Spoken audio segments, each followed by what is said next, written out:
안녕하십니까. 2024년 4월 13일 토요일입니다. 코페스 동반자 채널에서 오늘은 터키가 개량하는 칠레의 레오파드 2A4 한국 K1A2와 대결할까 이런 주제와 미국이 일본에서 미국이 보유하고 있는 다양한 기종의 공중 전력을 전개해서 중국에게 위력을 과시했다는 소식과 중국이 경전차에 성능이 개량된 105mm 주포를 탑재했다는 소식을 전해드리기로 하겠습니다. 오늘 먼저 말씀드릴 내용은 새로운 무기나 무장체계가 아니라 중고 무기에 대한 이야기입니다. 많은 사람들이 간과하고 있지만 앞으로 우리나라에게도 중고 무기를 수출해야 되는 그런 시기가 도래를 할 겁니다. 물론 현재 해군 함정은 중고 무기를 수출하는 게 아니라 이미 많은 공여를 한 걸로 알고 있습니다. 오늘 말씀드릴 남미에도 한국의 중고 함정들이 공여가 됐기 때문에 앞으로 한국의 중고 무기를 수출하는데 밑거름이 될 겁니다. 대표적인 예가 필리핀 같은 나라가 한국의 공여 무기를 많이 받았고 그리고 한국의 새로운 장비를 많이 구입하는 나라가 된 건 다 아실 겁니다. 우리나라가 가난했을 때도 미국의 중고 무기를 들여다가 열심히 닦고 조이고 기름칠하자는 그런 구호 아래서 활용을 많이 했던 기억을 갖고 계신 분들이 계실 겁니다. 우리나라가 콜롬비아에 K1A2 중고 전차를 수출하려고 하는 이야기를 기억하시는 분들이 계실 겁니다. 한국이 병력 감축으로 인해서 기계와 사단들이 여러 개편돼 가지고 없어지고 해가지고 보유했던 전차들을 개량 정비해서 수출을 하려고 하는 노력을 하고 있습니다. 그런데 얼마 전에 칠레가 보유하고 있는 레오파드 2A4 전차를 터키에게 의뢰를 해가지고 현대화를 시킨다는 그런 보도가 외신을 통해서 전해져 왔었습니다. 그리고 얼마 전에는 페루가 한국으로부터 해군 함정 신형을 도입한다는 보도가 있었습니다. 원래 페루와 칠레는 앙숙인 나라입니다.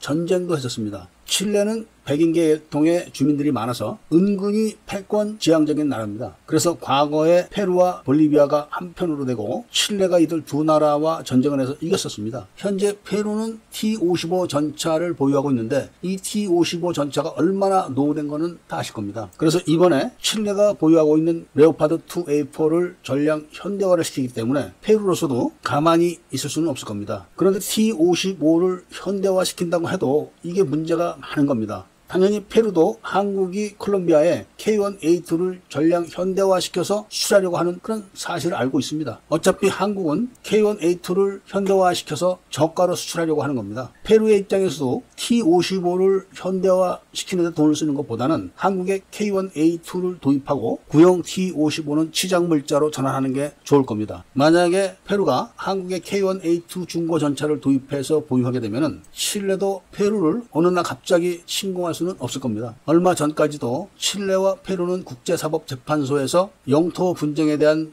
제소를 했었던 그런 관계입니다. 사실상 지금 한국의 중고 전차 수출 대상 국가는 태국과 중남미로 국한되어 있기 때문에 이번 기회를 한국이 잘 활용해야 된다는 말씀을 전해드리고 다음은 미국이 중국을 압박하기 위해서 일본 오키나와 가데나 기지에서 미국이 보유하고 있는 공중 전력 거의 다를 투입해가지고 대규모 출동 훈련을 했습니다. 그 기종이 얼마나 많은지 일일이 다 불러서 알려드릴 수 없을 정도로 많습니다. 미국의 공중 전력 주력인 F-22, F-35, F-15, F-16 이런 공격 세력과 또 지원 세력, 탐지 추적 세력 등이 총동원된 겁니다. 일본 오키나와의 가데나와 기지는 바로 대만 해역까지는 무급유 상태로 작전을 할 수 있는 거리이기 때문에 중국에게는 치명적인 타격을 받게 되는 그런 겁니다. 미국은 그런 가데나와 기지에 5세대 공중 전력을 강화하기 시작했다는 겁니다. 당연히 가데나와 기지는 중국의 탄도탄 미사일의 공격 범위 내에 있기 때문에 방공 능력도 보강할 것이라는 말씀을 드리고 그 다음에는 중국이 자랑하고 있는 경전차의 성능을 강화시켰다는 소식입니다. 중국이 자국산 경전차가 세계 최고의 성능을 갖고 있다 이렇게 자랑을 하고 있는데 그것은 다른 서구 열강 국가들이 경전차 개발에 투자를 하지 않기 때문에 그런 겁니다. 우크라이나에서 미국의 개량된 브래들리 장갑차가 러시아 전차 2대를 격파한 사건을 기억하실 겁니다. 아무리 경전차가 막강하다고 해도 성능 좋은 최신 장갑차에게는 상대가 되지 않습니다. 최신 장갑차에는 대전차 미사일뿐만 아니라 경전차 장갑을 관통시킬 수 있는 최신 관통 동탄들이 탑재되어 있어서 오히려 경전차에 투자하기보다는 최신 장갑차에 투자를 하는 것이 효율적이라는 비판이 일어나고 있다는 말씀을 전해드리고 오늘 이야기를 마치고자 합니다. 애국 시민분들과 밀매분들께서는 구독을 꼭 해주시고 좋아요와 알림 설정을 부탁드리면서 이야기를 들어주신 데 대해서 감사드립니다.